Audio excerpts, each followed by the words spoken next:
Forum FM. Radio Forum FM 105.8. Soyez les bienvenus à la radio Forum FM. Nous vous remercions, nos auditrices et auditeurs. Radio des droits de l'homme au service des auditeurs. Radio Forum FM, accueil des hospitaliers. C'est votre chance et vous aime bien. Droits de l'homme, c'est votre radio. Soyez à l'écoute aux émissions de droits de l'homme. Mais ce que je vous dis, c'est que les membres du comité militaire de parti savent comment le président Marien Ngouabi est mort. Parce que l'assassin se trouve parmi eux.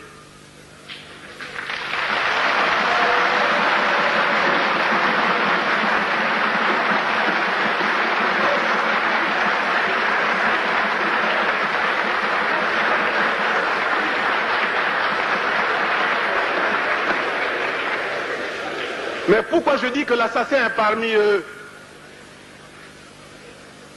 Mais parce que les documents de Kikadidi me l'ont permis de le comprendre. Pourquoi je dis l'assassin est parmi eux?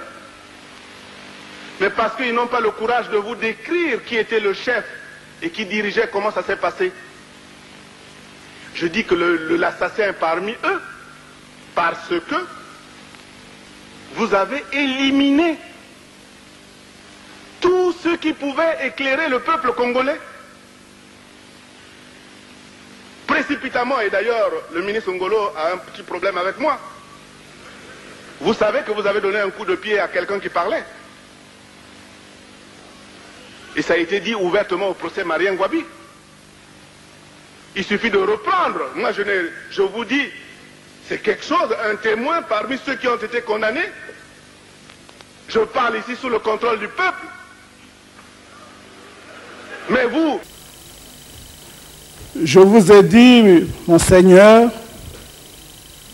que j'ai été, lorsque le CMP a été installé dans ses fonctions, chargé de faire la liaison entre la commission d'enquête, présidée par l'avocat général Adouki Lambert, et la direction politique de cette époque.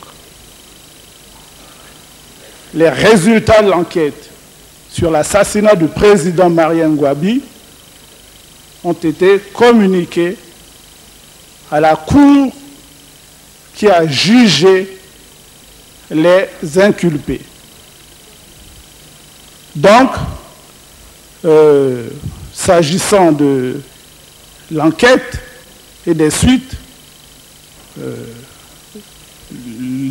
le tribunal qui avait jugé les faits, la plupart des juges qui ont jugé les faits sont présents dans la salle.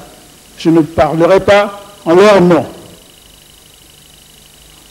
Donc, je suis intervenu ici la semaine dernière pour exiger la présence dans cette salle du président Denis Sassou Nguesso pour qu'il vienne préciser devant la conférence nationale, premièrement, qu'il a été à la base de la création du CMP, création prêtée à M. Yombi Opango pour les besoins du mouvement du 5 février. Et cela est resté longtemps confus dans les esprits. Hier, nous avons eu plus de précisions par un éminent membre de l'ancien état-major spécial révolutionnaire. Que Kikadidi Barthélemy a été liquidé par sa faute, compliquant ainsi la manifestation de la vérité. Cette liquidation a conduit à l'éclatement du CMP et a abouti au mouvement du 5 février 79, aidé par qui vous savez. Troisièmement, que c'est M. Sassou Nguesso qui, par l'acte numéro 001 PCT CMP du 3 avril 1977 qu'il a signé, que c'est donc M. Sassou Nguesso qui a nommé Yombi Opango président du CMP et distribué aux autres membres du CMP les fonctions que vous connaissez, se réservant lui-même les appareils névralgiques du parti et de l'armée.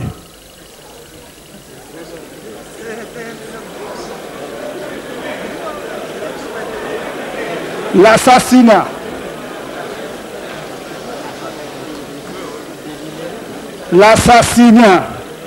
de Ngouabi et la liquidation de Kikadidi posant problème au sein de la structure, il a organisé le 5 février, aidé par qui vous savez,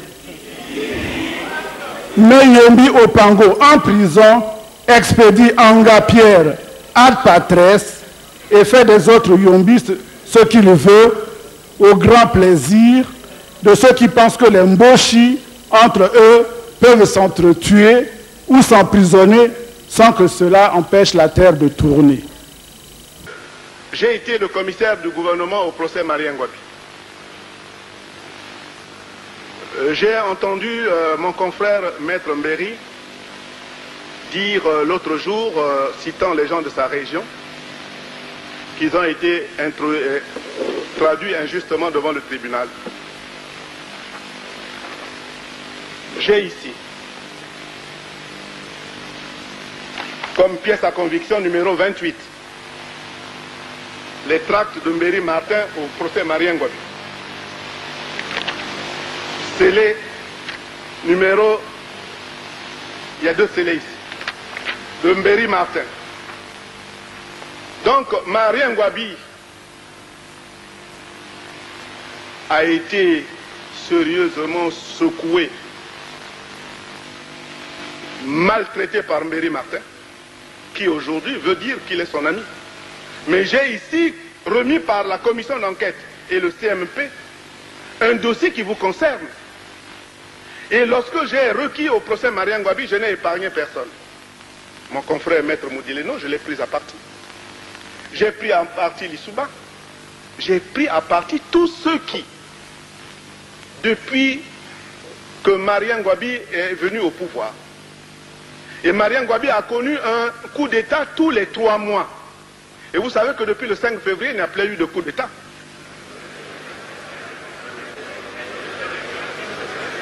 Tous les 3 mois, Marien Ngouabi était préoccupé par un coup d'État. Et Mbéry Martin, qui était à un moment donné commissaire ou chef du gouvernement dans les plateaux, qui était JMNR en 1964 et qui avait le livre rouge à la main, depuis le rond-point de Mungali, et qui venait pour fermer Sainte-Anne et fermer les syndicats, Mbéry Martin passe aujourd'hui pour être l'ami du président Marien Ngouabi.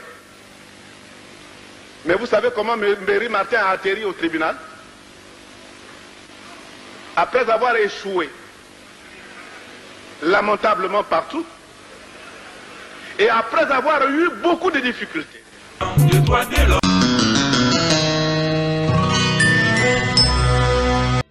Le Forum Radio-Télévision des droits de l'homme est un média qui favorise la bonne gouvernance et l'état de droit, et non un outil qui incite à la haine. Nous avons la vocation de dénoncer les abus du pouvoir et les violations des droits de l'homme.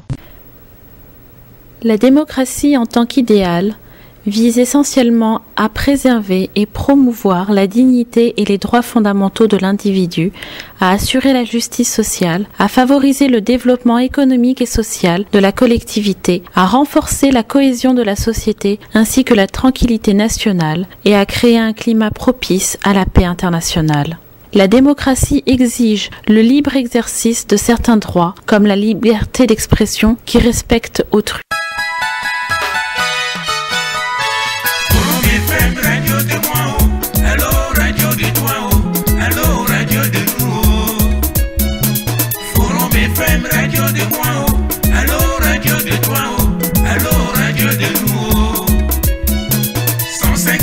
Radio Forum, Radio des droits de l'homme, la voix de sans voix.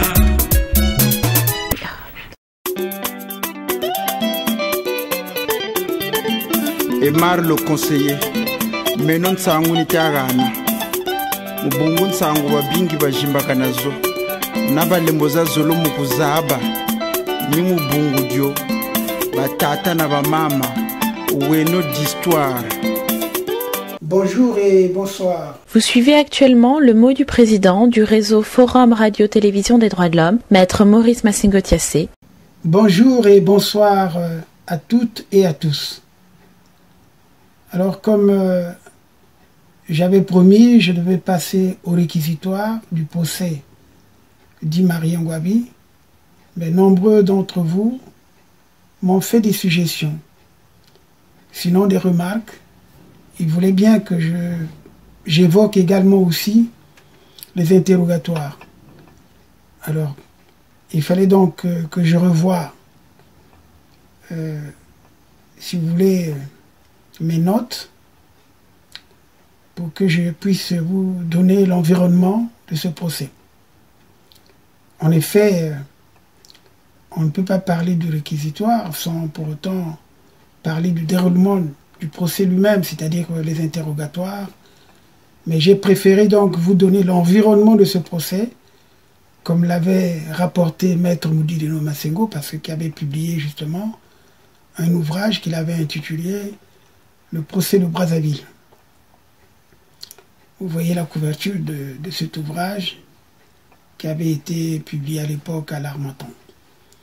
Alors, dans le réquisitoire que nous allons faire état plus loin, le commissaire du gouvernement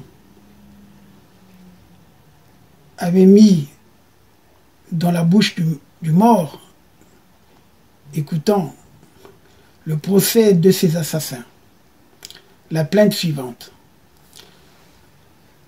Et ça, c'est Okoko qui parle.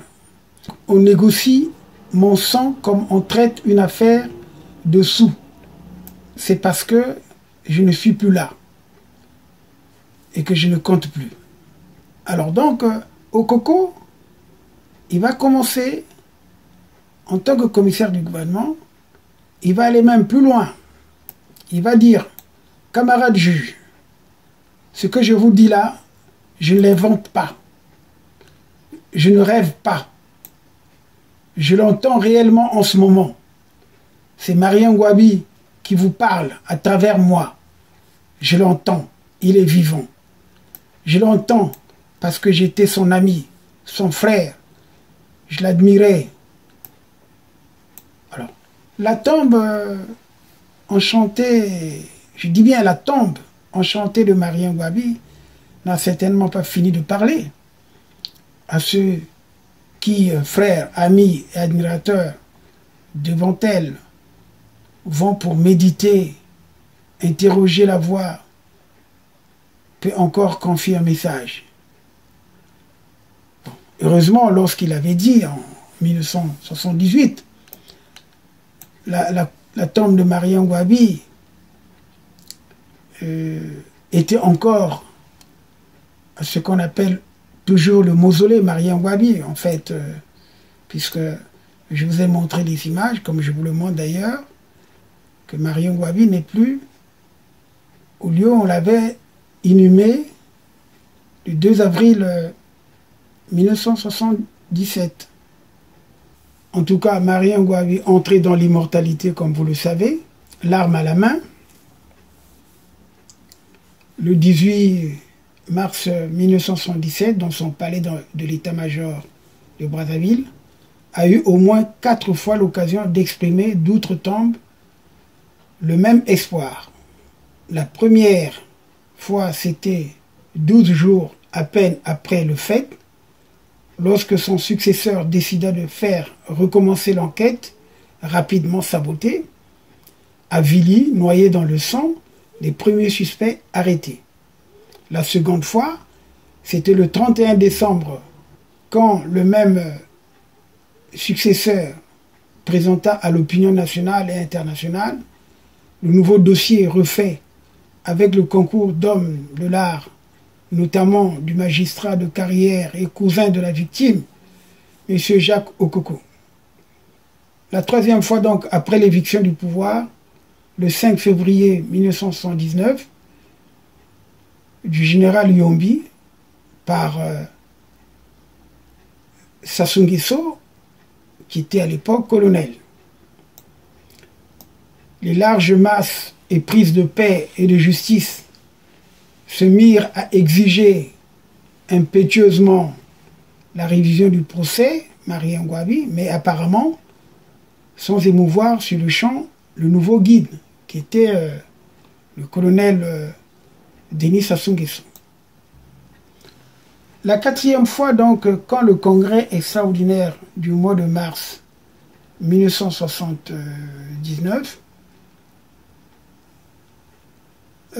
votant la mise en état d'arrestation immédiate de l'ex-général Yombi en février, plutôt en 1979, pour haute trahison, et que ce dernier se mit à lancer depuis sa prison, je dirais tout sur les mystérieux événements de 1977.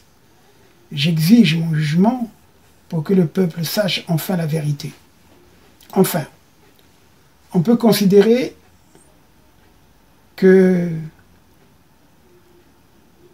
aujourd'hui, en évoquant cette situation, les Congolais vont eux-mêmes se faire une idée sur ce qui s'est passé en 1977.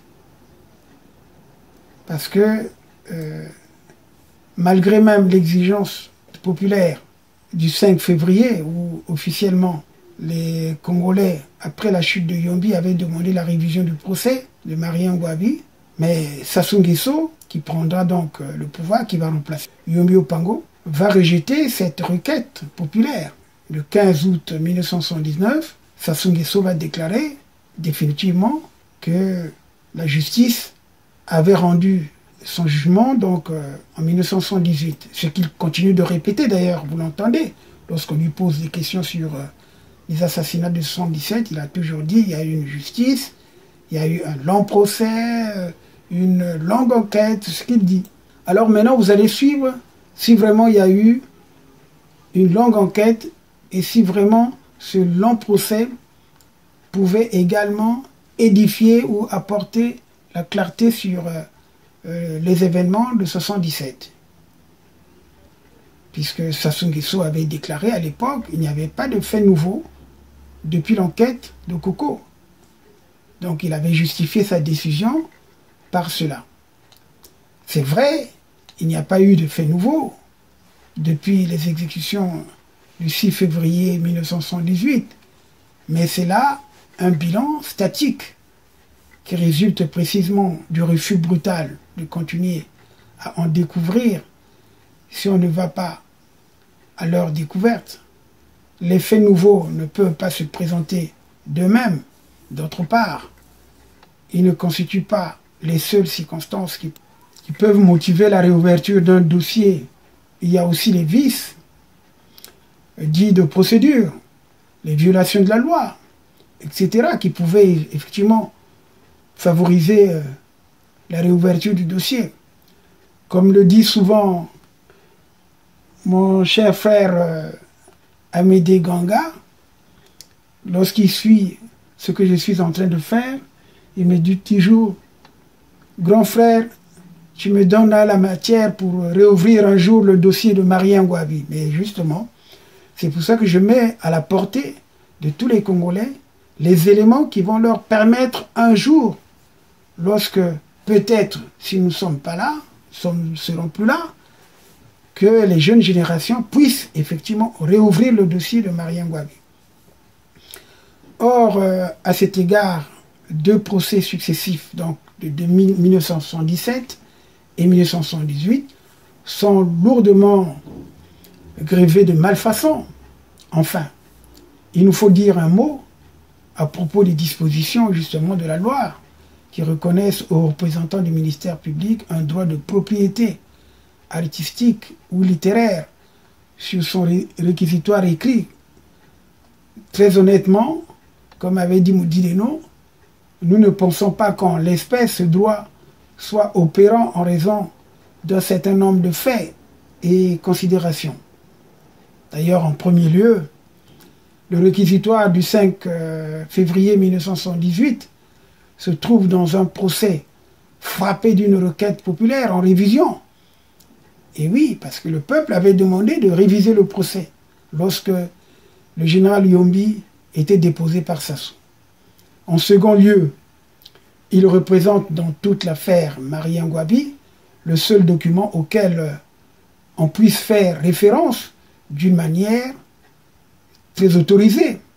Les autres valant ce que valent les procès-verbaux et conclusions d'enquête par nature contestable à souhait. Donc, en troisième lieu, il contient de nombreuses indications en direction desquelles on peut découvrir les faits nouveaux ou vérifier les hypothèses avancées dès 1977 par l'opinion publique et que l'enquête au COCO n'a pas examiné.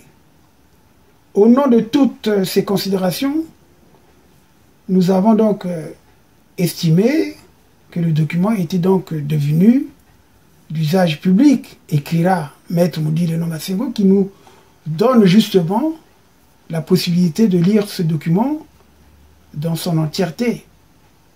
Et pour terminer, pourquoi ne pas le dire très franchement? Le document ne nous paraît pas comparable à ceux auxquels la loi accorde la protection visée. Il n'a aucune portée artistique ni littéraire. Je souris. Il ne peut, sur le plan grammatical, et d'ailleurs sur le triple plan grammatical, juridique et moral, être sérieusement présenté en modèle à nos enfants, petits-enfants, écoliers ou étudiants de demain. Vous allez vous en rendre compte lorsque je veux faire allusion à ce réquisitoire, proprement dit, avec ces phrases qui sont parfois mal formulées. Mais c'est l'histoire, nous sommes obligés de vous restituer ce qui a été écrit, ce qui a été dit et transcrit. En introduction, Okoko va dire, donc je lis, « Camarade président, le Congo est en démocratie populaire depuis le 31 décembre 1969 et le procès qui se déroulait en ces premiers jours du nouvel an 1978 démêlait précisément l'assassinat du promoteur de cette situation, le commandant Marie Ngouabi. Camarade président, j'ai l'honneur de solliciter, compte tenu que j'ai de nombreuses questions à poser à l'accusé Madzela, et compte tenu qu'il est une heure assez avancée parce que je ne veux pas couper mon intervention de bien vouloir, si vous l'estimez nécessaire, reporter l'audience pour que demain je puisse poser les questions. C'est qu'aujourd'hui, j'ai voulu seulement d'abord vous montrer l'accusé. Voilà.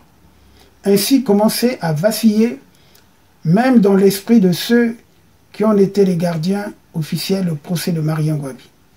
Mais qui pouvait légitimement faire grief aux rudes au Coco, de ressentir enfin les effets de la fatigue et de l'épuisement. Voici 3 semaines qu'il conduisait de main de maître le procès en robe rouge fourrée d'hermine blanche sous la chaleur moite de l'équateur. Il était à l'accusation, il était à la présidence des débats. Il continuait à inculper, instruire, perquisitionner, il prononçait des petits réquisitoires au passage de chaque accusé devant la barre, sans oublier qu'il avait été auparavant 9 mois durant le juge d'instruction du dossier, qu'il monopolisait ainsi à l'audience. Mais le crépuscule qui tombe toujours brutalement sous cette latitude parut cet après-midi où l'on interrogeait le dernier des 46 accusés présents plus précoces. Pour le président, ce fut paradoxalement un moment de lumière, la sortie du tunnel, qu'il salua solennellement en ces termes. Voici la fin des débats, ou plutôt, nous allons clore les débats aujourd'hui. Ces débats qui ont commencé le 3 janvier avec l'interrogatoire, la comparution des accusés, les auditions des témoins, les transports sur les lieux, du crime. Ces longs débats, nous allons les clore aujourd'hui. Nous les suspendons aujourd'hui. Ils reprendront le mercredi 1er février à 14 h pour les réquisitions du camarade commissaire du gouvernement. Et ensuite, les plaidoiries des avocats et ensuite, la dernière comparution des accusés pour leur demander s'ils ont quelque chose à ajouter pour leur défense. Et enfin, la Cour se retirera pour délibérer. Oui, voilà la fin des débats. Ces débats qui ont commencé le 3 janvier et qui se terminent aujourd'hui le 29 janvier. Mercredi prochain à 14 h, nous entendrons les réquisitions du camarade commissaire du gouvernement. Réquisitions qui seront ensuite suivies, si le temps nous le permet. Mais il nous le permettra certainement pour les jours suivants. Les plaidoiries des parties civiles d'abord. Réquisition du ministère public, ensuite plaidoirie. N'est-ce pas la défense à la fin? Qui peut encore ici faire grief au vieux président de la Cour suprême du Congo, devenu pour la circonstance président d'une remuante cour révolutionnaire d'exception, de vaciller avec l'ensemble de sa cour sous l'effet de la lassitude? Alors, je voulais ouvrir une parenthèse et la refermer. C'est le président de la Cour suprême, qui était président de la Cour également, révolutionnaire d'exception, c'était Charles Assé-Mekong. Donc le commissaire du gouvernement se porte à son secours, d'ailleurs tente de l'interrompre, mais en vain. Celui-ci continue à répéter le programme des prochains jours, partie civile d'abord, ministère public, ensuite plaidoirie, ensuite... Alors, cette fois, le commissaire du gouvernement, c'est-à-dire au Coco, recourt à la méthode forte. Il élève vigoureusement la voix dans son micro. « Camarade président, camarade président !» Le camarade s'arrête, enfin, et cède la parole au commissaire. Le commissaire, un peu ému et embrouillé à la fois, « Camarade, je suis... ou plutôt, je ne vois pas d'inconvénient. Je m'incline à votre histoire-là, mais compte tenu de l'importance des réquisitions, je pensais qu'on pouvait commencer plus tôt. Ce jour-là, plus tôt que 14 h, c'est-à-dire j'ai beaucoup à dire. Le président pesant le pour et le contre, lieu, non, car il faut tenir compte du rythme, de l'horaire, du travail qui a été décidé par la direction politique de notre pays. Ce rythme de travail qui continue à s'opérer, vous le connaissez. C'est-à-dire que les gens travaillent le matin et l'après-midi, ils ont le loisir de suivre les débats. On ne sait au nom de quel secret mécanisme le mot débat rejette le président dans son refrain. À nouveau, on l'entend additionner. On entendra d'abord les parties civiles, le ministère public, enfin la plaidoirie des avocats. Les gens doivent encore suivre les débats. Ces débats qui ne sont pas terminés complètement. Nous avons encore les réquisitions du ministère public et les plaidoiries des avocats qui sont partie des débats. Donc, par conséquent, nous ne pouvons pas rapprocher les audiences compte tenu quand même du fait qu'il y a le temps de la restauration. Le commissaire qui dit une simple observation, c'est que lorsque je prendrai mes réquisitions, ils pourront durer soit 6 heures, soit 7 heures, soit 8 heures, soit 9 heures. Et le président de répondre d'une voix très décidée. Sans désemparer, la Cour vous entendra, que ce soit pendant 6 heures, ou 7 heures, ou 8 heures, ou 9 heures. Le commissaire donc, au Coco qui répond, d'accord. Quel était donc le dossier de ce procès aux dimensions si démesurées? Alors, nous allons passer à la première partie, donc, qui concerne justement l'attentat. Alors, au départ, un attentat, une enquête, des jugements, des exécutions, le tout en une semaine. En tout cas, c'était... Là, c'est Maître Moudileno qui commente. Hein. C'était, nous l'avons dit, le procès de Marien Boabi, du nom donc de la victime. Comme c'est généralement le cas dans la plupart des affaires mystérieuses, Il ne pouvait d'ailleurs pas être appelé du nom d'un accusé, pour la simple raison que ceux qu'on jugeait depuis 3 semaines n'étaient ni les premiers ni les principaux. En effet, au cours d'un précédent procès qui s'était déroulé avant même que le corps de la victime ne fût descendu en terre, on avait demandé des comptes à une vingtaine de suspects majeurs et selon le mot de l'ambassadeur du Congo en service à l'époque à Paris, on avait trouvé leurs aveux si accablants qu'il était inutile de les garder en vie et organiser des confrontations entre eux et leurs complices. En 2 nuits, la cour martiale les désigna à la mort ou à la déportation à vie dans le Nord. Ainsi, à cette époque déjà, la devise judiciaire était « dans ce procès, on est coupable et on ne l'est pas ». D'après Okoko d'ailleurs, qui le dira au cours des audiences. Mais revenons un peu à la victime, pour mieux comprendre cette chevauchée de sang qui accompagna son âme dans l'au-delà marxiste. Marien Ngouabi était au pouvoir depuis le 31 juillet 1968, après un second coup d'État contre le président Massamba Deba, et lui-même, successeur du président Youlou, au lendemain de l'insurrection de 1963. Le 18 mars 1977, il est donc trouvé à l'heure du repas assassiné dans son palais de l'état-major. Cependant, la nouvelle ne sera rendue publique que le lendemain. Entre-temps, c'est-à-dire au cours de la nuit, un comité militaire de 11 officiers, presque tous originaires du Nord, s'est fait remettre par le parti tous les pouvoirs civils et militaires en violation flagrante de la Constitution qui prévoyait un intérim exercé par le président de l'Assemblée nationale.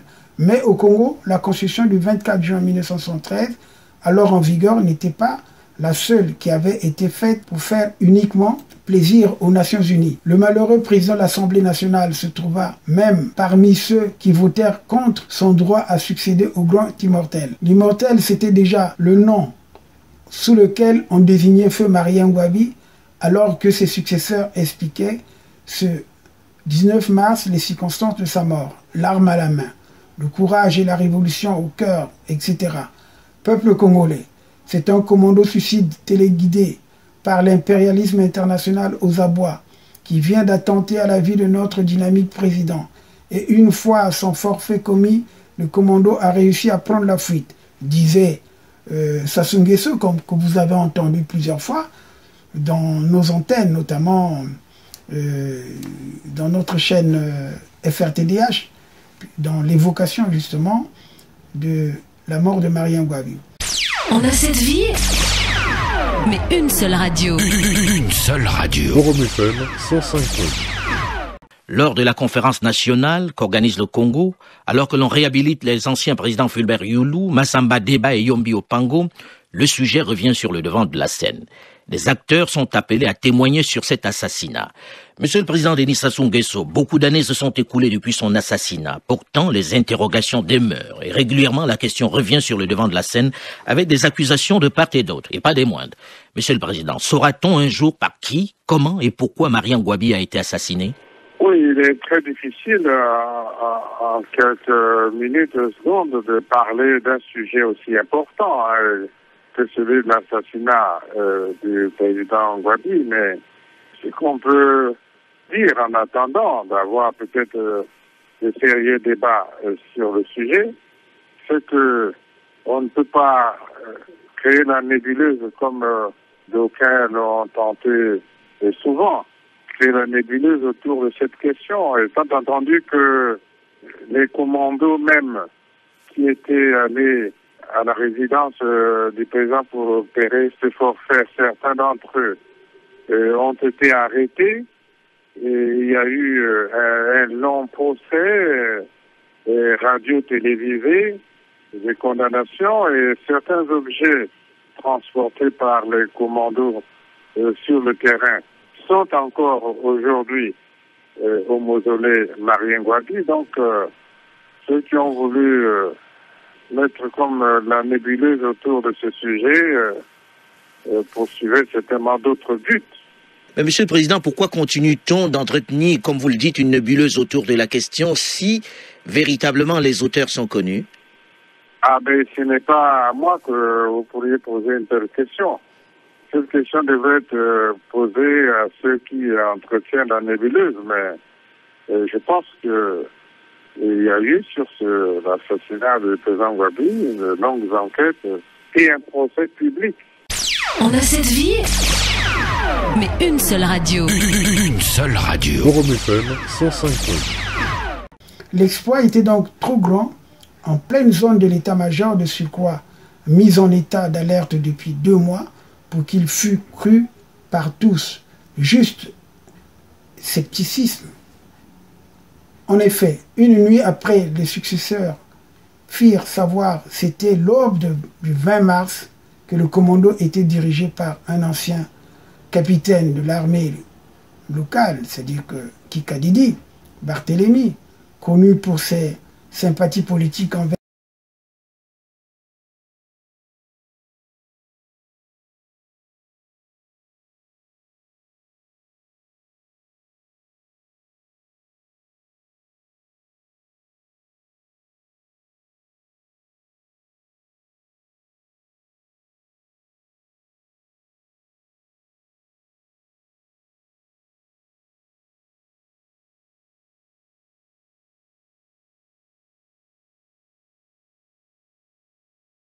ces sentences sont décrétées exécutoires au fur et à mesure de leur prononcé. Nuit du 24 au 25, Massamba Deba est jugé à huis clos. Ce n'était pas nécessaire, la ville était déjà sous le régime du couvre-feu. L'aube du 24 mars, le condamné est exécuté. Nuit du 25 au 26, la section de la garde en service au palais présidentiel, le 18 mars, comparaît à son tour devant la terrible cour martiale. L'aube du 26, 4 éléments sont exécutés et avec eux l'officier de police judiciaire qui avait diligenté jusque-là l'enquête. Son crime, une faute professionnelle inexcusable. Quelques heures après cette seconde vague d'exécution, on apprendra qu'un des gardes fusillés avait laissé des aveux dans lesquels il se reconnaissait comme le véritable assassin de Marien Gwabi. Lorsque le comité militaire reprit un souffle humain, ce fut pour publier un document paradoxalement intitulé « Qui a donc tué le président Marien Gwabi ?» et comment, destiné à éclairer l'opinion, voici le document en question. Le document en question, le document officiel que je vous lis, « Qui a donc tué Marien Gwabi ?» Comment? C'est le rapport de la commission d'enquête. La commission chargée d'enquêter sur l'assassinat du commandant Marien Gwabi, président du comité central du Parti congolais du travail, président de la République, a établi les faits suivants du 30 mars 1977. Le vendredi du 18 mars vers 14h10, un commando dirigé par l'ex-capitaine Kikadidi, Barthélemy, est composé des nommés Koudissa, Tadem Yenakou, Albert et un inconnu, tous habillés en tenue militaire réglementaire, se présentent à l'entrée de l'état-major général à bord d'une voiture Peugeot 404 propriété de Kikadidi. La sentinelle du premier poste de garde croit avoir affaire à un élément de service de l'état-major général et le laisse passer sans vérifier l'identité des occupants de la voiture. Le quartier étant en alerte, l'intensité du mouvement des militaires a trompé la vigilance de la sentinelle. Le commando se présente au deuxième poste de garde qui donne accès à la résidence du président de la République. Il rencontre la sentinelle Bazonza, militaire de la garde présidentielle de faction qui savait que le commando arriverait à ce moment parce que contacté longtemps auparavant. Il vérifie que c'est bon, c'est bien le commando et le laisse entrer dans l'enceinte de la résidence. La voiture avance et s'arrête au perron du bâtiment où le président est en train de déjeuner. Le commando sort du véhicule et entre dans la villa.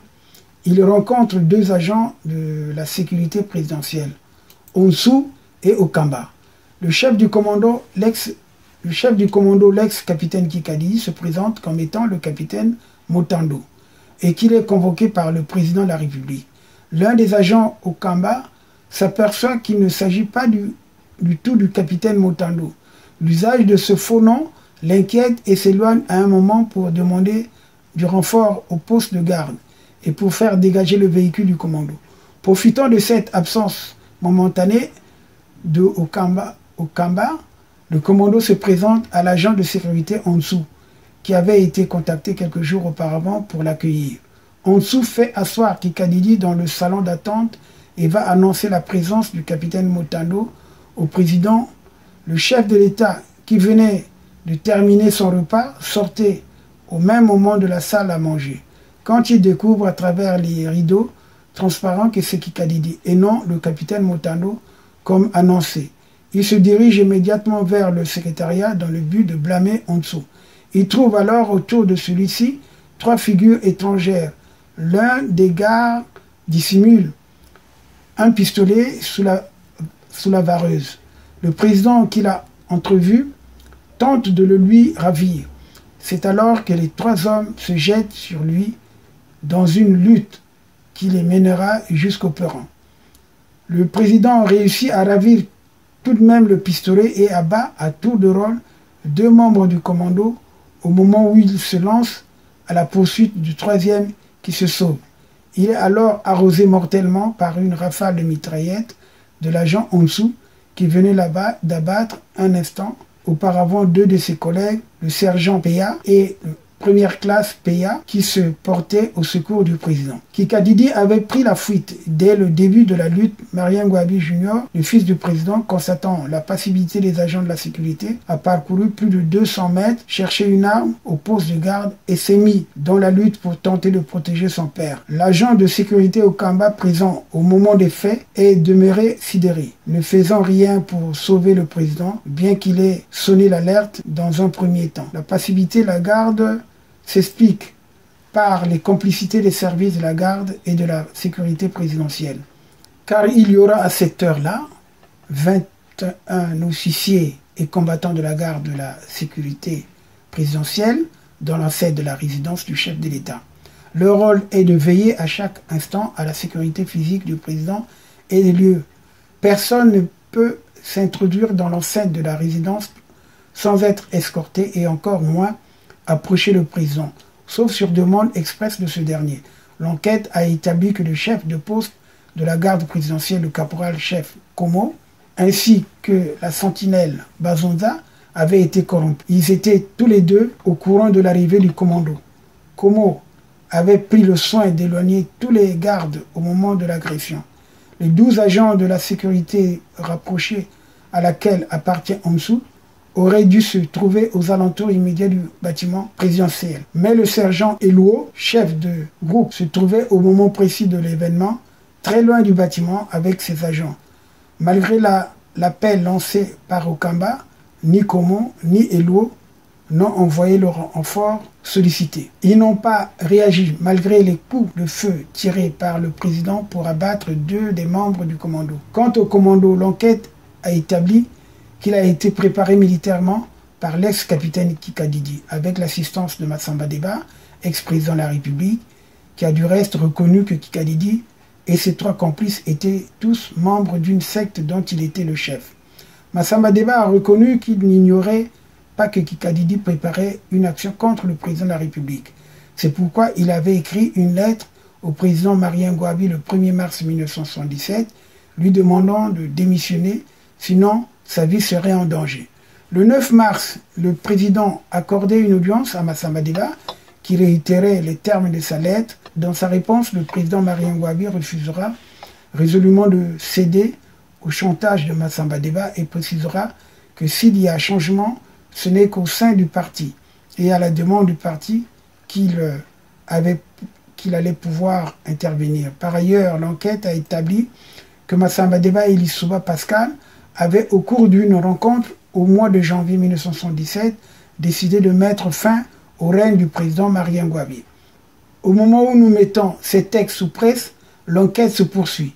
Elle apportera peut-être tout l'éclairage nécessaire à l'odieux assassinat du camarade Marien Ngouabi, dont tous les responsables ne sont pas encore connus.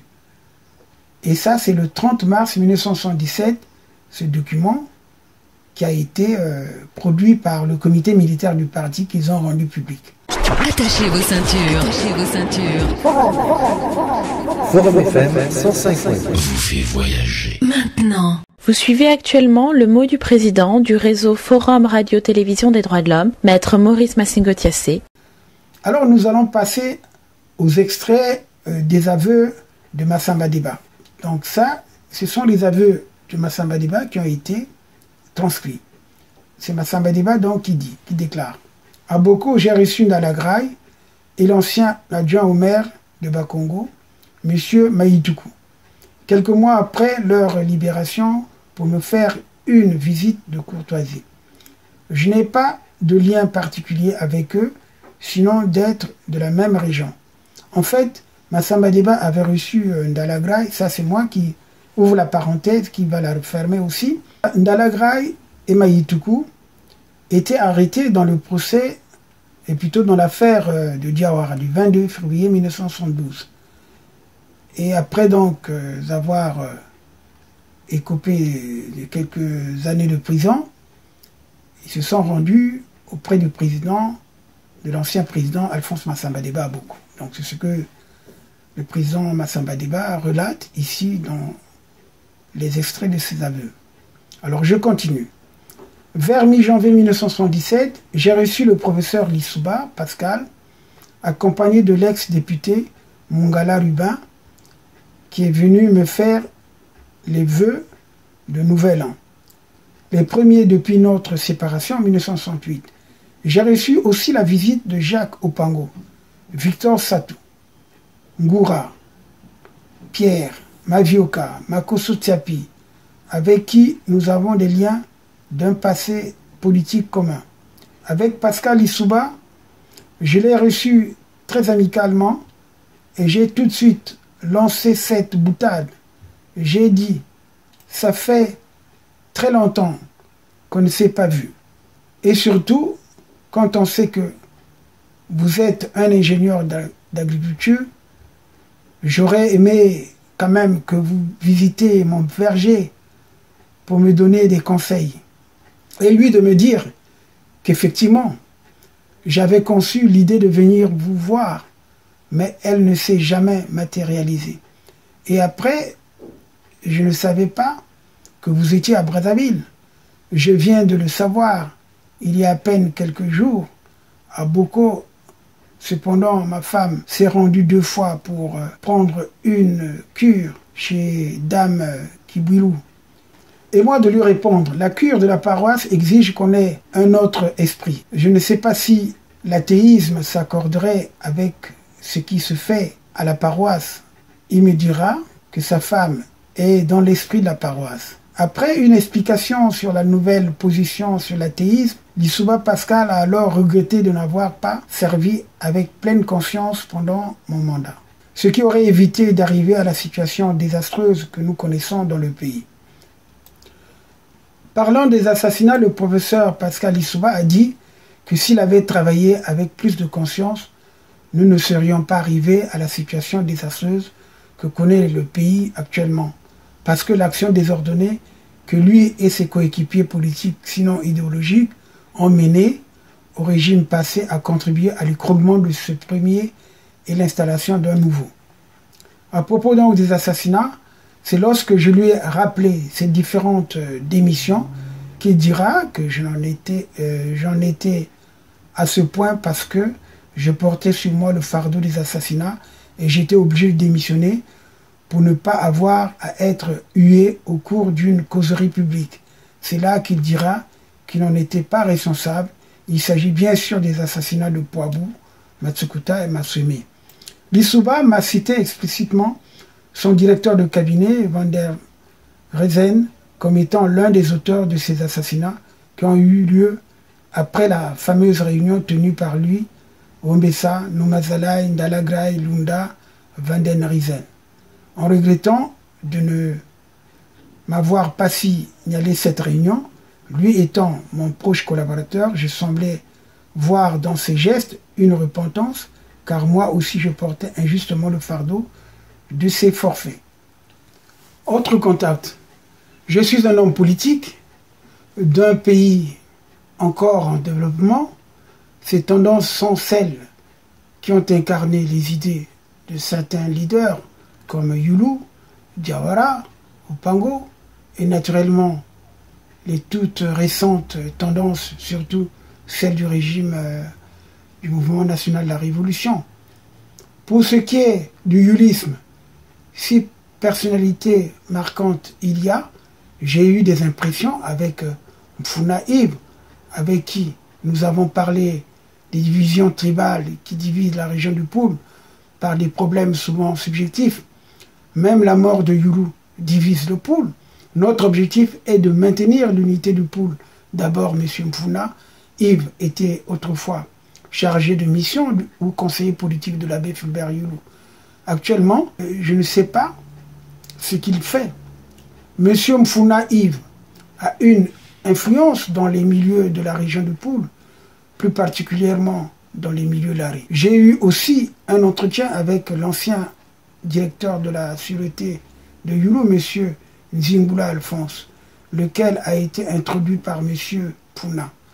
Pour ce qui est du M22, c'est-à-dire de la tendance Diawara, j'ai eu un entretien avec Ndalagrai, Maïtoukou, Samba Ludovic.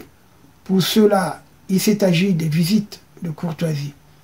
Avec Ndalagrai, nous avons parlé idéologie succinctement et du plan triennal pour lequel je lui avais posé la question de savoir qu'il avait conçu. Il m'a répondu en substance qu'il avait été par un de ses amis, aujourd'hui en Europe, qui n'a pas eu le temps matériel et la liberté entière de le faire confectionner. Car je lui avais fait remarquer que les chiffres avancés, par exemple, étaient hors de proportion avec les ressources financières de notre pays. Ce qu'il avait reconnu. Avec Maïtoukou, c'est plutôt un jeune frère qui est venu se repentir auprès de son grand frère qu'il avait offensé par ses discours injurieux. Celui-là reconnaîtra évidemment l'erreur de leur mouvement où les jeunes ont cru qu'ils étaient assez aptes à assumer la responsabilité politique du pays sans les anciens.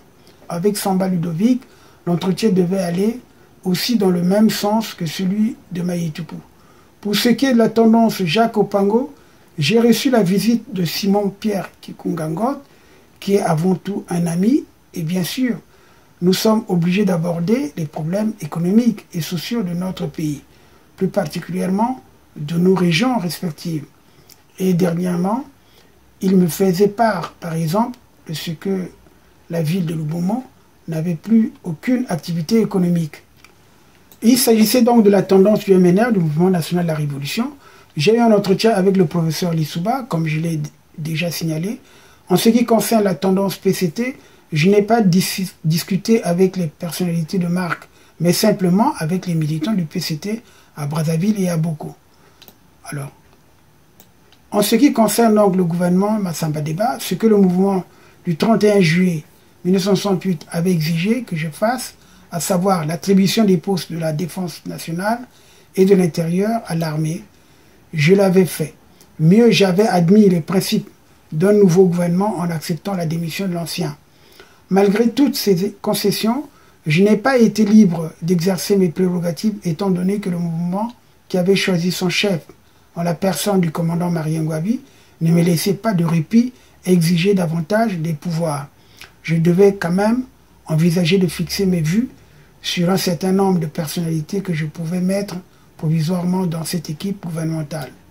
Par exemple, Bakula Daniel, enseignant, Ngouto Charles, administrateur, Mikolo Kinzonzi, enseignant, Wembessa André, pour expliquer le problème des assassinats, Dr Luembe, santé publique, Ndebeka, ancien, directeur des finances, Mukweke Christophe, Samba Prosper, aux mines et géologie, Mpassi Patrice, ancien responsable des pionniers, Ngoma Jean-Jacques, enseignant, ex-commissaire du gouvernement du Niari, Bantou Paul, syndicaliste en études à Paris, Niali Gomez, Obongi Gabriel, Ganga Jean-Pierre, ministre du Travail, et le reste des secrétariats d'État. Ma pensée serait aussi de faire revenir tous les épurés de l'armée.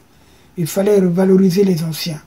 Au niveau de l'armée, c'est Mounsaka qui devait prendre la tête en tant qu'officier le plus ancien. Massamba Deba prête à prendre le pouvoir par tous les moyens. Je vous lis le rapport. Alors donc, à la suite des événements qui arrivent dans un État qui n'est pas toujours prévisible, de connaître tout ce qui peut arriver à un chef d'État, l'expérience des différents pays nous montre à suffisance que dans les cas d'événements violents, la vie du président de la République est toujours menacée. Nous sommes en Afrique où nous voulons à tout prix rejeter la notion de passation de service et d'une manière non violente. S'il ne démissionnait pas, je pensais que la situation empirait.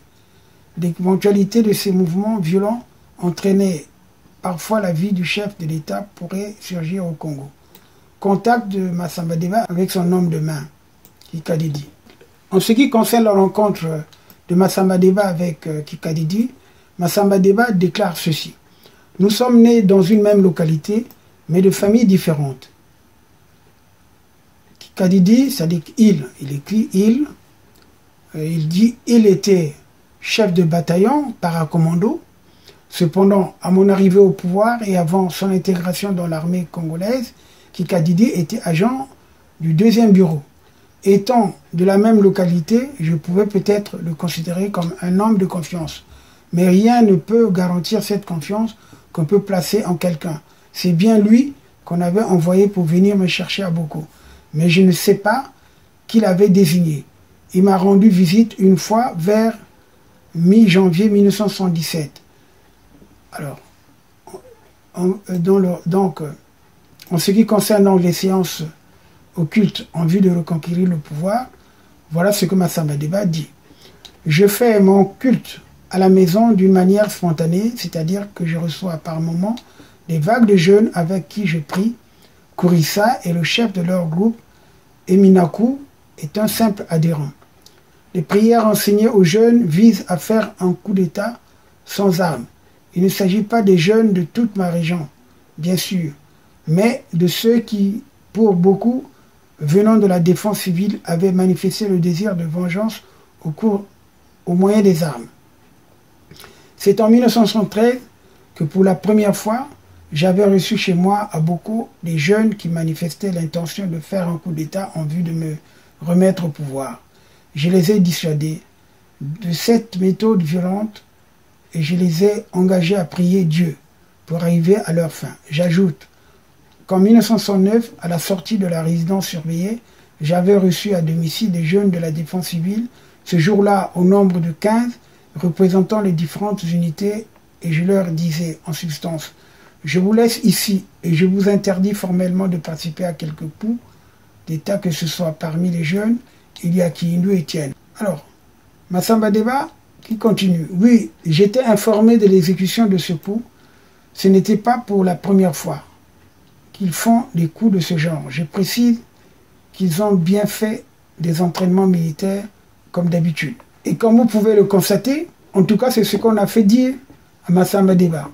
Parce que Massamba Deba n'allait pas parler en ces termes. En tout cas, comme les gens l'avaient reconnu d'ailleurs à la radio, Massamba Deba parlait d'une voix tremblante, et sinon pratiquement un peu confus. Attachez vos ceintures. Attachez vos ceintures. Forum FM 105.8 vous fait voyager. Maintenant.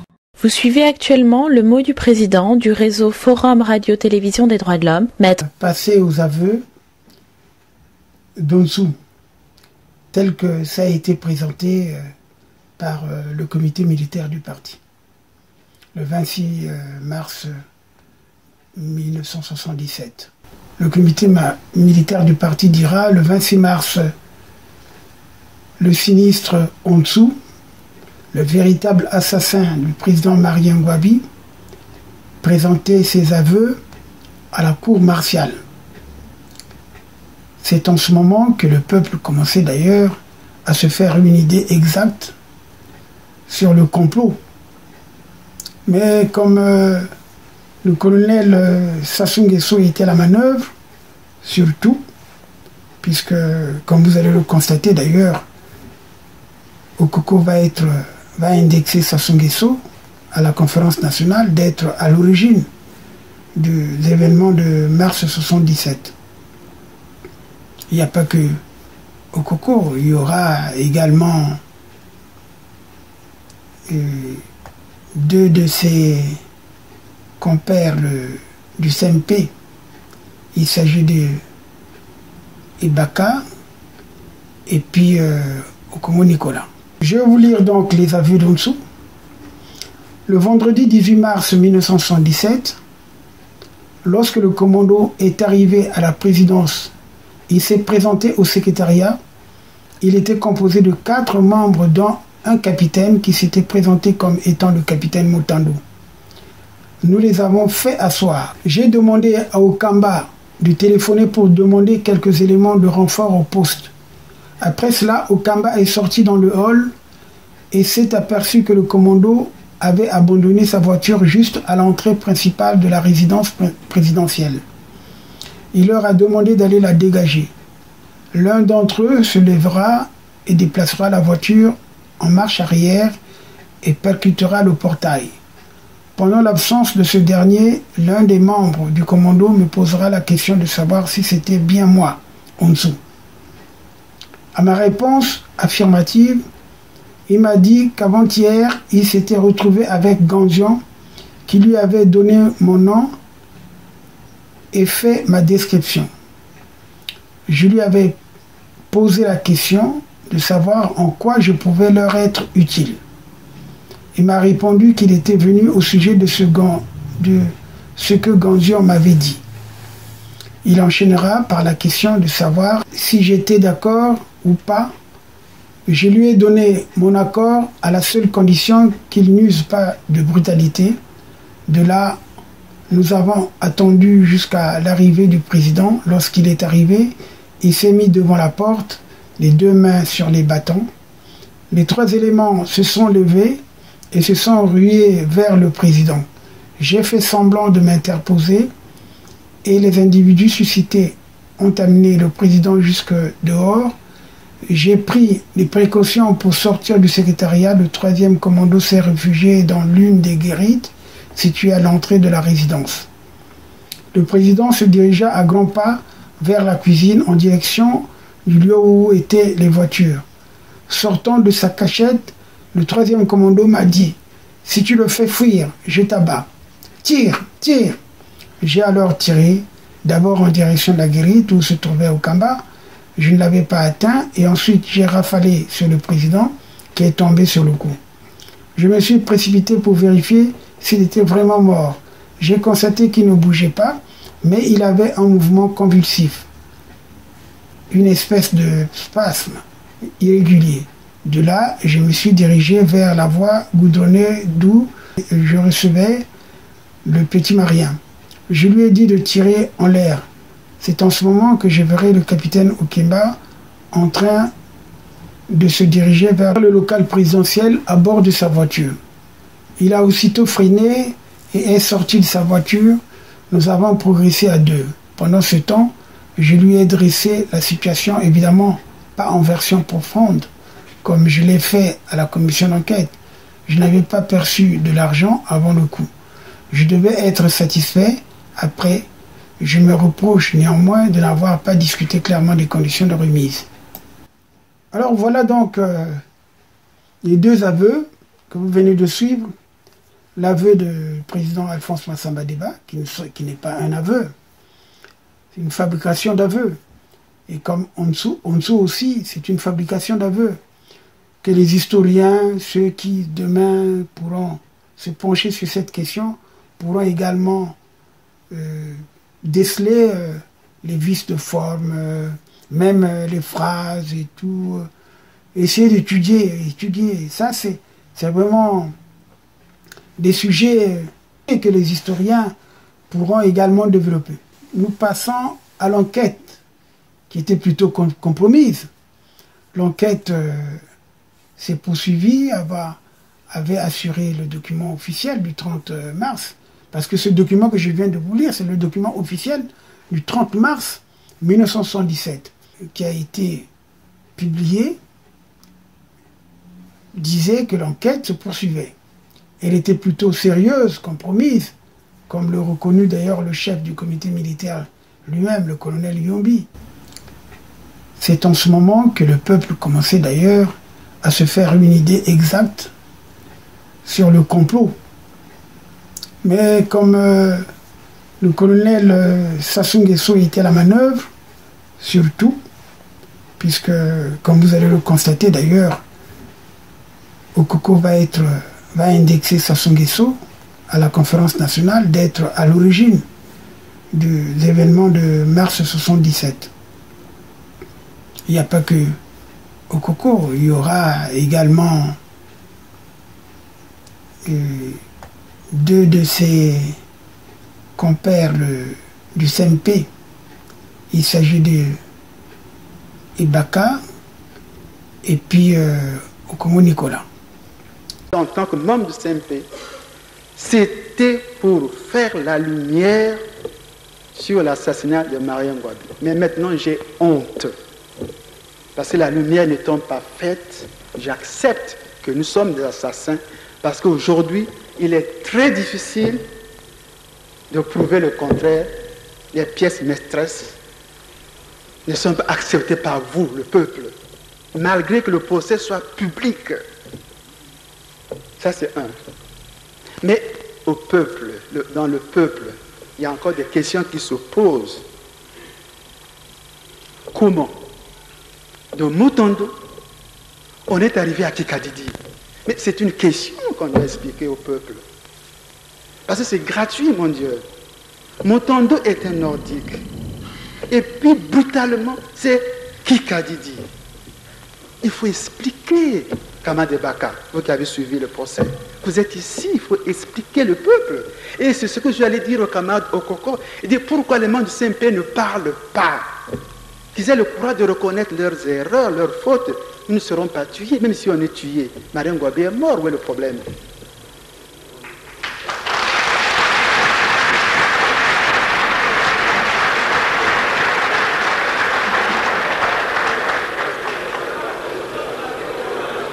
Nous étions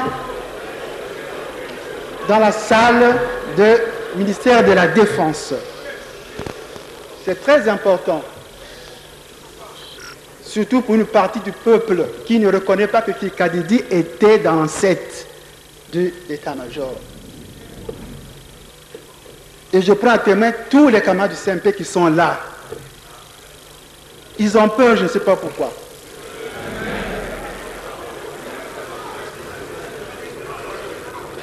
Le lieutenant Mwanga dit la voiture qui est là-bas, c'est celle de Kikadidi. Et immédiatement, nous avons pensé à Massama Deba. Qui dit Kikadidi, qui dit Massama Deba? Je m'excuse, mais c'est une déformation professionnelle. Et le camarade Ngolo a fait venir son adjoint Isambo ici, qui était passé ici. Il est arrivé. Mais je ne me rappelle plus qui avait donné les instructions. Mais ce n'est pas important. Ça, ce n'est pas important. C'est le CNP qui a donné les instructions. Allez chercher le président Massama Deba. Nous avions fait venir ceux qui étaient là à la résidence. On a fait venir en tout. Nous avons reçu en tout, nous, au CNP. Kamatiba, vous étiez là, non? Il n'est pas là.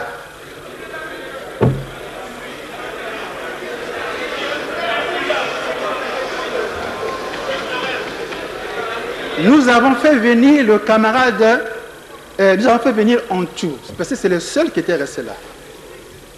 Et il nous a décrit un film de Far West.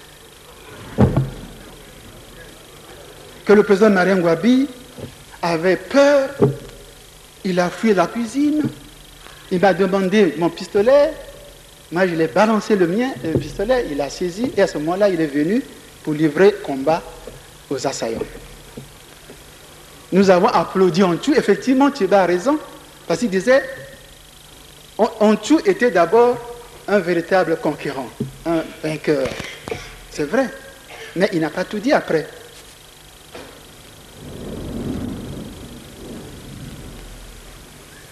Et on a fait partir, il a décrit le film, il est parti. Après, je n'ai pas suivi. Mais j'ai fait des enquêtes. Il y avait une commission d'enquête. J'ai commencé à entendre les gens. mon frère Yabou était ici, on a dû passer maintenant aux aveux.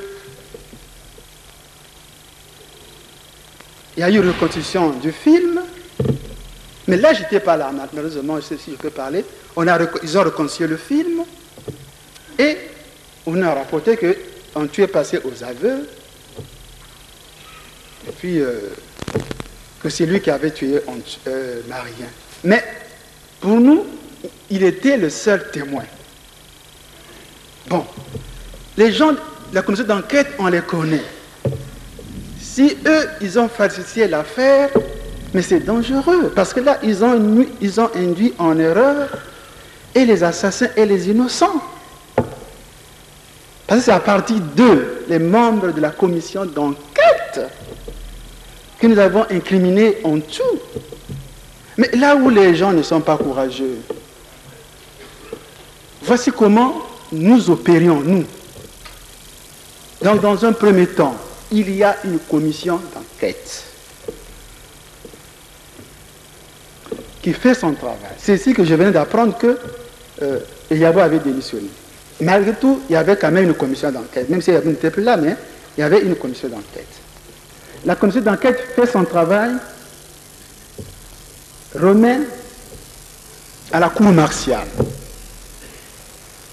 La cour martiale prononce des sanctions, donc des peines de mort, et on nous amène le rapport. Parce qu'il faut aussi incriminer les éléments de la cour martiale, c'est nous qui sommes des responsables. Les rapports venaient chez nous,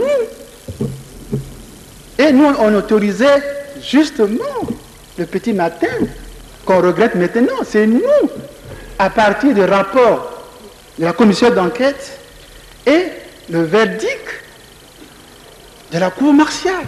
Donc, commission d'enquête, cour martiale, CMP, nous sommes tous responsables. C'est nous qui autorisons cela. Même nos femmes ont protesté.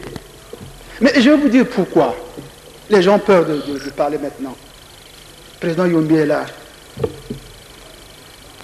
Nous étions dépassés. Nous étions dépassés par les événements.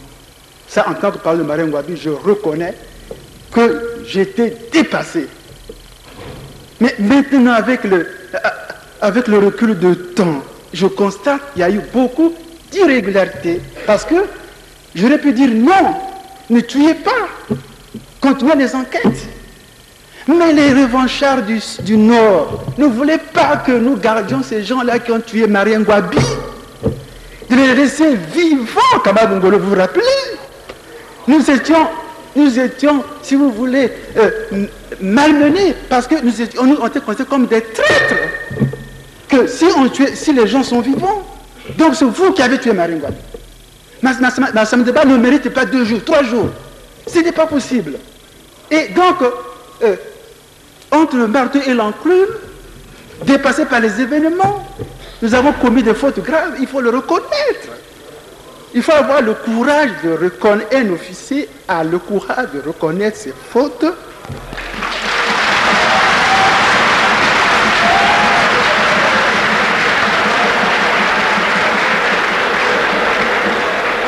C'est bien beau d'avoir des galons, mais il faut être courageux devant les événements.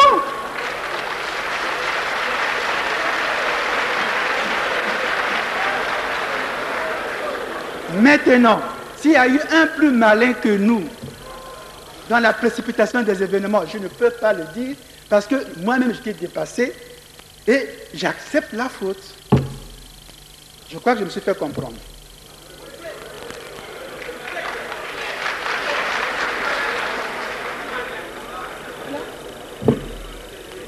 Le malin était plus fort que nous et j'admets la faute parce que je l'ai fait consciemment et je vous apprends, j'ai admiré mes camarades de la défense civile ici qui ont reconnu leur faute, ils ont demandé pardon. Je suis de cette école. Je suis allé à la révolution par conviction et j'y crois encore à la révolution. Mais il faut maintenant humaniser la révolution. C'est tout. La révolution, elle était violente. On dit non, elle n'est plus violente. C'est tout.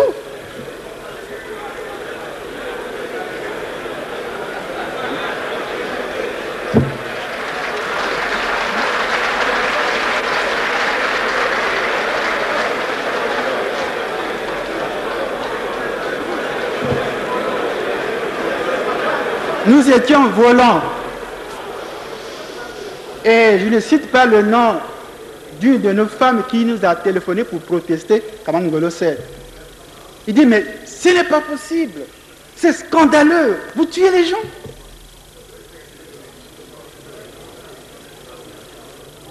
Et nous avons dit, il fallait tuer les frères Kouyou. C'était pour éviter qu'il y ait une guerre civile. Nos frères à nous, on les a tués. Vous avez suivi ici. Mais oui, mais c'est quand même un acte criminel. Donc, puisque dans la Constitution, la peine de mort est autorisée, donc la société congolaise tout entière aussi est responsable. Mais oui.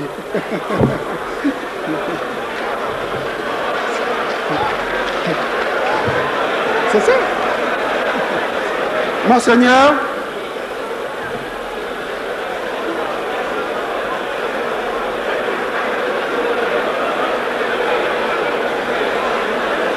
Monseigneur, Monseigneur, Monseigneur, je suis d'accord que nous soyons traités d'assassinat, d'assassins. Nous avions exécuté des Congolais, parce que si aujourd'hui on avait peut-être repris le procès, on aurait pu voir clair. Et c'est une faute, et je demande pardon, mais je n'avais pas agi à la légère. C'était tout simplement pour venger. Et là, je regrette. Il ne fallait pas venger Marien Ngouabi, il fallait pardonner les assassins. Je vous remercie. L'un des commandos restés a posé la question à Ontsou en demandant est-ce que c'est vous Ontsou? Ontsou a répondu que oui, c'est moi Ontsou, mais comment me connaissez-vous? Et ce commando de dire que c'est M. Ganzion qui nous a fait votre signalement. Et d'ajouter que nous sommes venus pour la mission dont M. Ganzion vous avait parlé. Voilà les dépositions dans tout de la journée.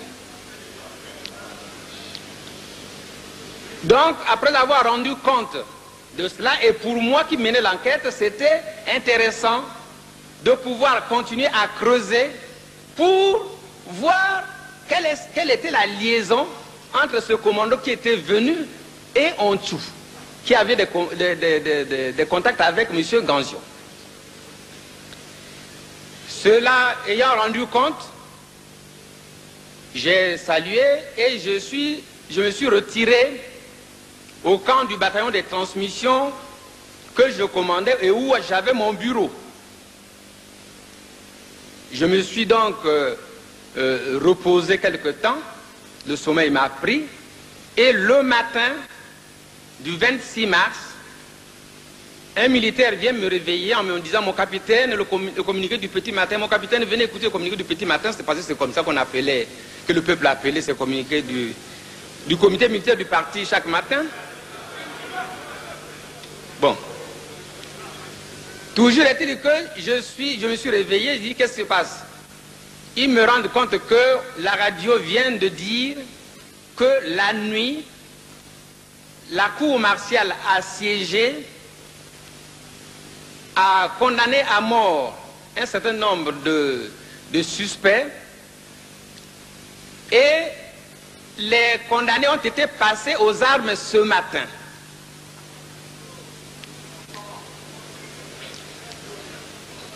Je me suis donc, ayant cette information, je me suis retrouvé comme, c'est-à-dire tout d'un coup la tension a monté et je me suis retrouvé comme fou. J'ai sauté donc dans ma voiture et je suis parti au ministère de la Défense trouver le ministre de la Défense à l'époque, Sassou Nguesso. Je lui ai dit toute ma désapprobation pour ce qui venait d'être fait, c'est-à-dire l'exécution des témoins ou des suspects, comme on peut l'appeler, de ce matin-là. En l'occurrence, Ontsou, le président Déba, Elo et d'autres.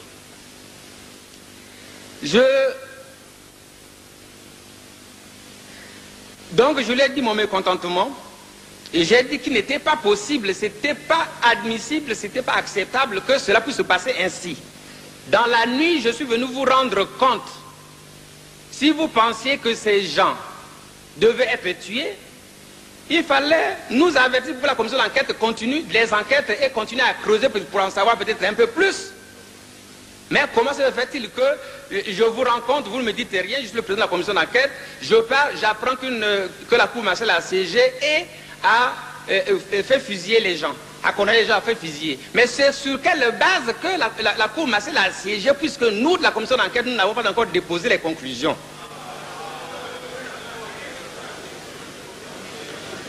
Et c'est donc à cause de cela, je m'étais fâché, j'avais sorti même certains mots quelque peu peut-être déplacés, à l'époque je n'en sais rien, mais j'avais dit au ministre Sassou ceci, j'ai dit écoutez, moi cette façon de faire, je ne l'accepte pas. J'ai comme une impression que parmi vous, au comité militaire du parti, il y a des gens qui ne veulent pas que la vérité jaillisse. Et je l'avais dit au président, au ministre Sassou. Dans ces conditions,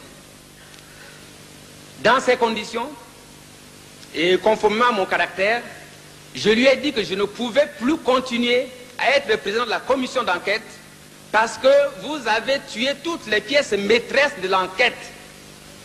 Et la vérité sera très difficile à obtenir. Voilà, Monseigneur, un peu les réponses aux questions que certains se posaient sur ma démission de la commission d'enquête. Et vous comprendrez également par la suite dans mon exposé que les assassins de Marien Ngouabi sont avec nous. Et je dis que, et je le dis dès à présent, que les assassins de Marien Ngouabi ne peuvent pas être en dehors du CMP. Mais ce que je vous dis, c'est que les membres du comité militaire du parti savent comment le président Marien Ngouabi est mort. Parce que l'assassin se trouve parmi eux.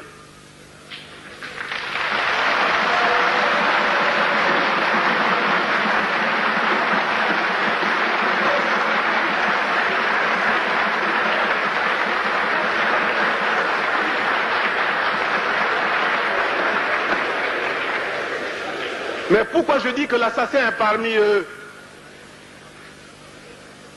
Mais parce que les documents de Kikadidi me l'ont permis de le comprendre. Pourquoi je dis l'assassin est parmi eux? Mais parce qu'ils n'ont pas le courage de vous décrire qui était le chef et qui dirigeait, comment ça s'est passé. Je dis que l'assassin est parmi eux parce que vous avez éliminé tout ce qui pouvait éclairer le peuple congolais. Précipitamment, et d'ailleurs le ministre Ngolo a un petit problème avec moi. Vous savez que vous avez donné un coup de pied à quelqu'un qui parlait. Et ça a été dit ouvertement au procès Marien Ngouabi. Il suffit de reprendre. Moi je vous dis, c'est quelque chose, un témoin parmi ceux qui ont été condamnés. Je parle ici sous le contrôle du peuple. Mais vous,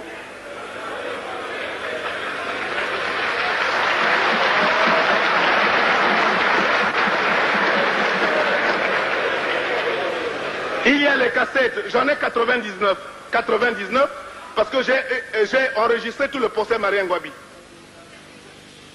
Mais il y a une des condamnés, lorsque l'on était en train de vouloir vous vous êtes fâché, vous lui avez donné un coup de pied. Et c'est pas tout. Mais comment expliquer que la sentinelle qui ouvre la porte à la voiture Peugeot 404 qui va tuer le chef de l'État est conduit par un officier sur la Nationale 2? On lui dit fouille. C'est vous qui étiez chef d'état-major général. Qui a donné la voiture?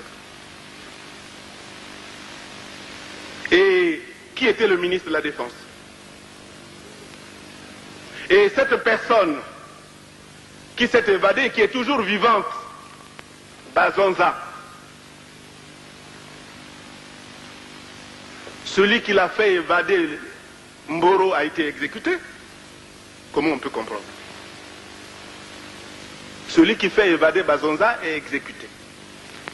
Bazonza qui ouvre la porte pour permettre au commando d'entrer à la résidence n'est pas exécuté.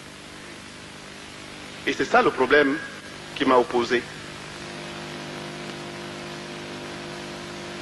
Alors par la suite, messieurs, voici ce que j'ai eu à vivre. Le 5 février 1979, le président Sassou passe au pouvoir. Et le 2 mars, au commissariat central se réunissent des gens, on prend des aérois. Et on fait une expédition sur ma maison. La seule chose qu'ils sont venus chercher chez moi, c'était les documents. Ils pillent ma maison et c'est le colonel Morlende qui est arrivé, qui m'a dit, voilà, nous sommes venus pour vous protéger. J'ai dit, comment vous êtes venus me protéger? Il dit, voilà, je veux vous habiller en militaire.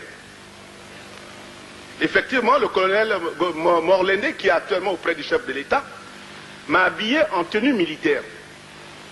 Il dit, pour vous permettre de sortir de chez vous. Donc moi et ma famille, nous avons été conduits au camp du 15 août. Arrivé au camp du 15 août, j'ai trouvé plusieurs personnes qui s'y trouvaient déjà. Et j'ai laissé ma maison entre les mains du colonel Morlende et des militaires. Il dit, il n'arrivera rien. Vers 16 heures, j'ai senti par expérience que quand on entre dans un camp militaire, si vous ne sortez pas vite, vous y restez pour 5 ans. Effectivement, ceux qui étaient avec moi au camp du 15 août sont restés pour 5 ans. J'ai dit au colonel Kouma, j'ai dit je rentre. Il dit vous êtes en insécurité. J'ai dit je m'en fous. Je rentre à la maison. J'ai pris ma famille, nous sommes rentrés. Et quand je suis arrivé à la maison, tout avait été incendié et saccagé. 2 jours après, je parle sous votre propre contrôle, dans la rue Luingui, mon général, lorsque la deuxième maison de la rue Luingui était saccagée, vous y étiez présent au coin de Ngalesami. Vous, colonel ou général Ngolo, vous étiez au coin et il y a un témoin, si vous voulez, qui est venu d'ailleurs, qui s'est pris à vous. Et ça se passe dans la rue, il s'appelle Ekonza, le témoin. Il m'entend. La deuxième maison a été totalement pillée. Totalement. C'est ainsi que, c'est pas tout. On fait de moi le souffre-douleur du procès Marien Ngouabi. Moi qui étais commissaire du gouvernement dans d'autres pays, immédiatement après le procès, j'allais être au moins récompensé. Au moins par une limonade.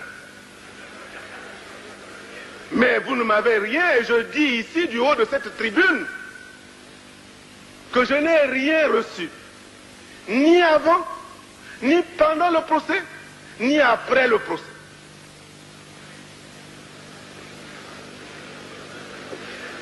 Cependant, les membres du tribunal ont perçu ce que l'on appelle les mémoires. Et il m'a été dit, on s'occupera de vous jusqu'aujourd'hui.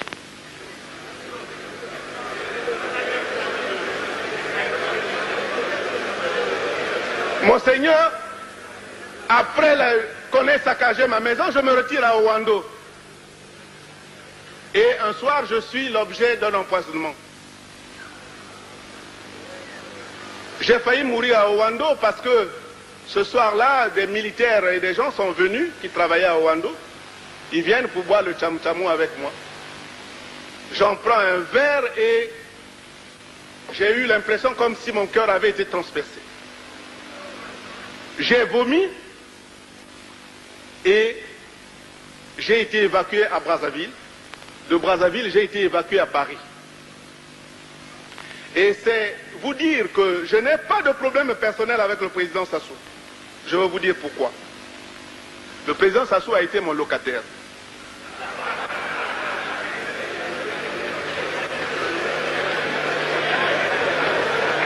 Et il m'entend.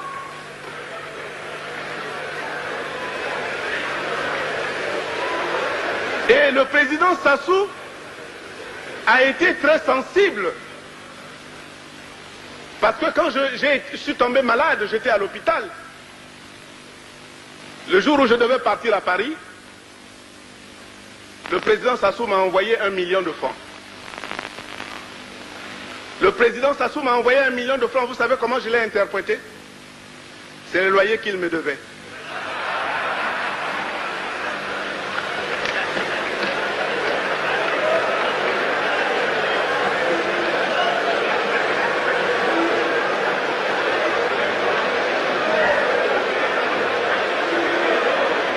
Je vous dis que ce n'est pas tout. Écoutez ce que je vais vous dire ensuite. Au mois de décembre 1979, devant l'école Léyé Gaboka, vers 19h30, alors que je rentrais à la maison, les gens se mettent à tirer de part et d'autre. Ma voiture a été criblée de balles. Et j'accélère, j'arrive au pont de Madougou-Tsekele. Je m'arrête parce que je ne comprenais pas qu'on tirait sur moi. Je m'arrête là où il y avait le lampadaire. Je regarde, je vois qu'il y a des impacts de balles partout. Et à ce moment-là surgit un agent de la sécurité d'État qui était là, avec un talkie-walkie.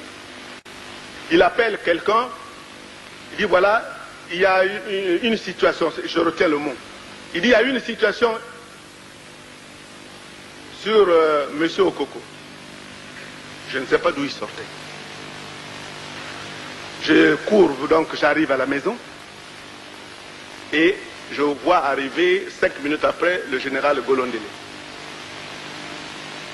Il arrive, il examine ma voiture, il dit voilà, il faut que cette voiture nous la retirions. Je dis non, vous ne pouvez pas retirer cette voiture de nuit. Il faut que tout le monde sache que je suis victime d'un attentat. Je ne peux pas admettre que la voiture aille à la sécurité d'État. La voiture est restée à la maison.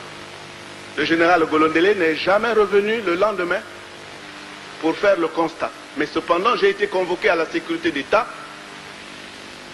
où j'ai été soumis à un interrogatoire. Le constat n'a jamais été fait. Les douilles, nous sommes allés sur les lieux où on avait tiré parce que normalement il y a des douilles. Il n'y avait plus de douilles. Je parle sous le contrôle du général Golondele. après le procès Marien Ngouabi, c'est un martyr que j'ai vécu. Un vrai martyr.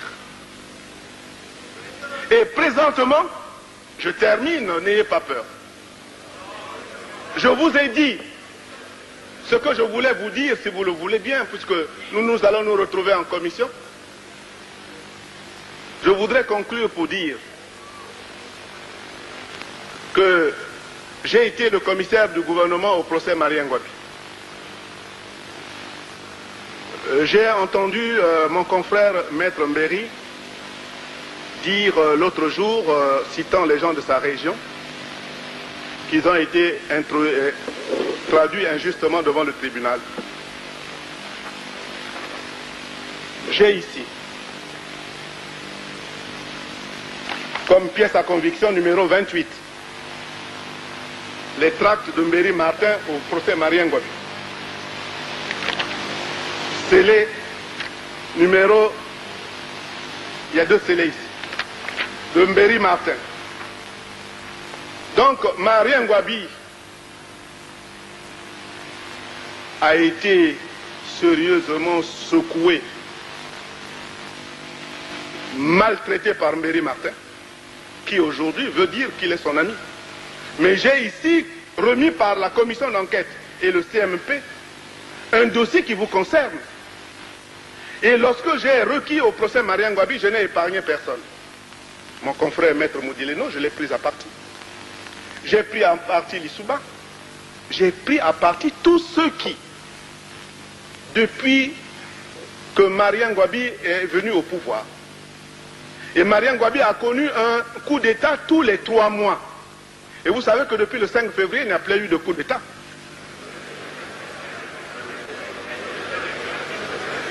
Tous les 3 mois, Marien Ngouabi était préoccupé par un coup d'État. Et Mbéri Martin, qui était à un moment donné commissaire ou chef du gouvernement dans les plateaux, qui était JMNR en 1964 et qui avait le livre rouge à la main, depuis le rond-point de Mungali, et qui venait pour fermer Sainte-Anne et fermer les syndicats, Mbéri Martin passe aujourd'hui pour être l'ami du président Marien Ngouabi. Mais vous savez comment Mbéri Martin a atterri au tribunal? Après avoir échoué lamentablement partout, et après avoir eu beaucoup de difficultés. Je l'ai connu,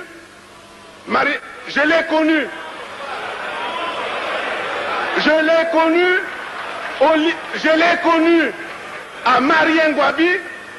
On a cette vie, mais une seule radio. Une seule radio. Forum FM 105.8. Vous suivez actuellement le mot du président du réseau Forum Radio-Télévision des droits de l'homme, Maître Maurice Massingo-Thiassé. Dans une interview accordée le mercredi 29 juin 1977 à l'hebdomadaire Africasie, la question d'ailleurs qu'on lui posera, Africasie, les conditions dans lesquelles le président Marien Ngouabi a été assassiné, la rapidité avec laquelle ont été exécutées les sentences de mort prononcées par la Cour martiale, ont donné lieu à diverses rumeurs et hypothèses. Pouvez-vous apporter quelques éclaircissements à ce sujet? Alors Yombi répondra comme ceci.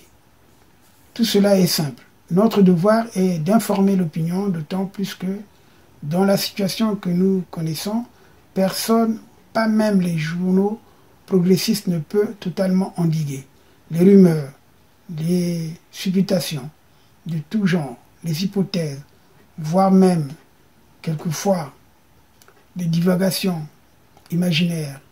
Sans doute, en exécutant aussitôt les sentences de la Cour martiale, on s'est privé de la possibilité de certaines confrontations qui auraient peut-être permis d'accélérer le cours des investigations. Mais il faut avoir vécu le climat qui régnait ici après les événements du 18 mars pour comprendre.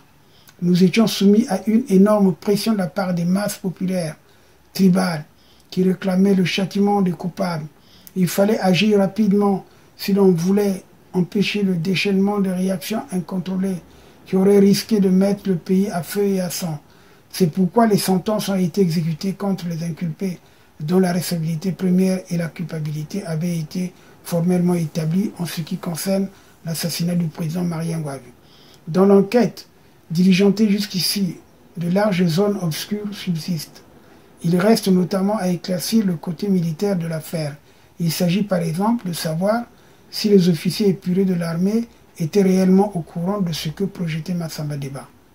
Car tant que nous ne serons pas certains, il n'est pas utile d'alerter l'opinion. Il reste aussi à établir les liens concrets entre l'offensive impérialiste menée de l'extérieur et les préparatifs des forces réactionnaires à l'intérieur. Ce qui est sûr, c'est que l'opposition congolaise au PCT installée en Occident constituait une force d'appoint pour Massamba Deba. Et si cette opposition n'était pas physiquement présente lors des événements, elle n'en a pas moins moralement, par sa propagande déchaînée, parrainé l'assassinat du président Marien Ngouabi. Il faudrait sans doute beaucoup de temps pour faire toute la lumière sur le complot qui a coûté la vie au président Marien Ngouabi. Il est vraisemblablement que de nouveaux éléments nous seront apportés au fur et à mesure que la situation politique se raffermira. Aujourd'hui, l'enquête se poursuit méthodiquement, mais sans précipitation.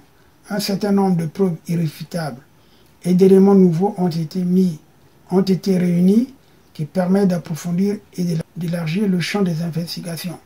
Nous avons la certitude, preuve à l'appui, que Massamba Deba a commencé à préparer sa revanche dès 1969 lorsqu'il a quitté Brazzaville pour s'installer dans son village natal, Boko, dans le Poul.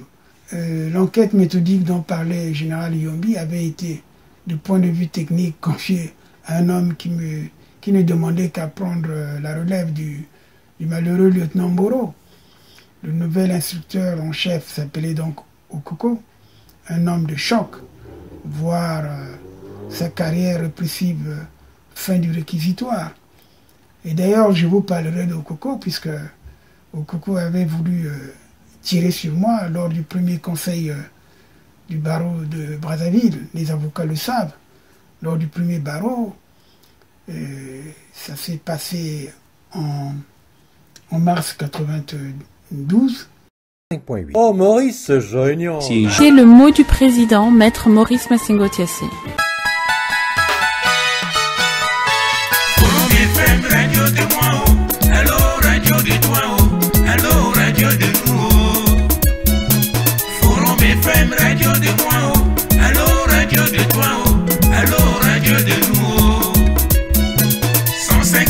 Radio Forum, Radio et droit de l'homme, la voix de sans voix. Okoyoka sango ya français, sango ya lingala, sango ya munukutuba, sango ya Afrika, sango ya Europa, Amerika na Asia.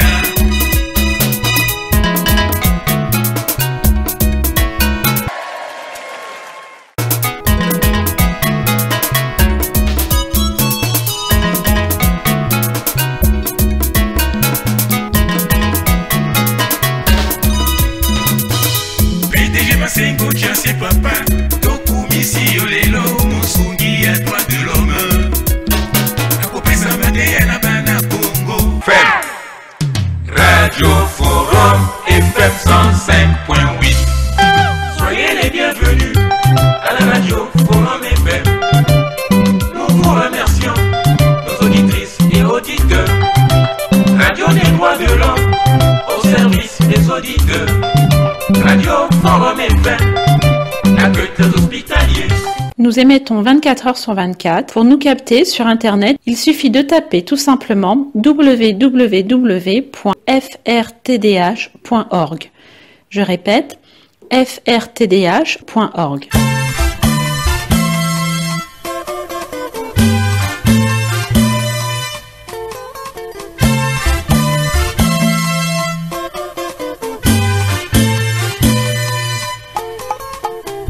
frtdh.org.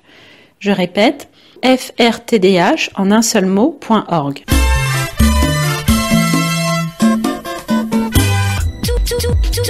Tous les tubes que vous aimez. Vraiment, tous les tubes. Forum FM 105.8.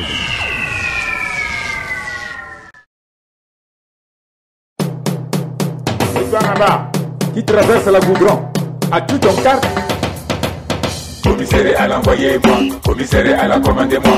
Arrêtez les camions, camions pour commerçants, pour faire la corruption. Demandez de la région, c'est que vous faut Banga, c'est que vous faut Banga. Commissaire à l'envoyez-moi, commissaire à la commandez-moi. Arrêtez les camions, camions pour commerçants, pour faire la corruption. Demandez de la région, c'est que vous faut Banga, c'est que vous faut Banga.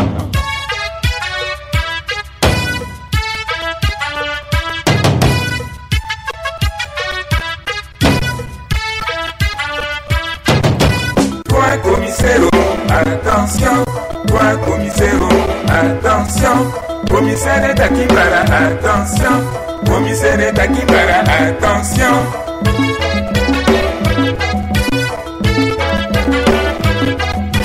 L'autorité c'est pas la corruption, sécurité c'est pas l'insécurité, justice c'est pas l'injustice, commissariat c'est pas la barbarie.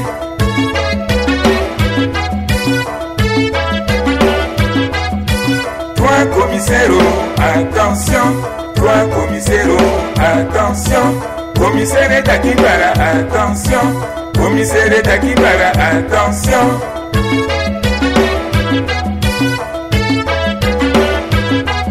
Géographie mon permis de conduire, soit foutu ma voiture en fourrière, et pourtant j'ai tous mes papiers, et pourtant tu es mon associé.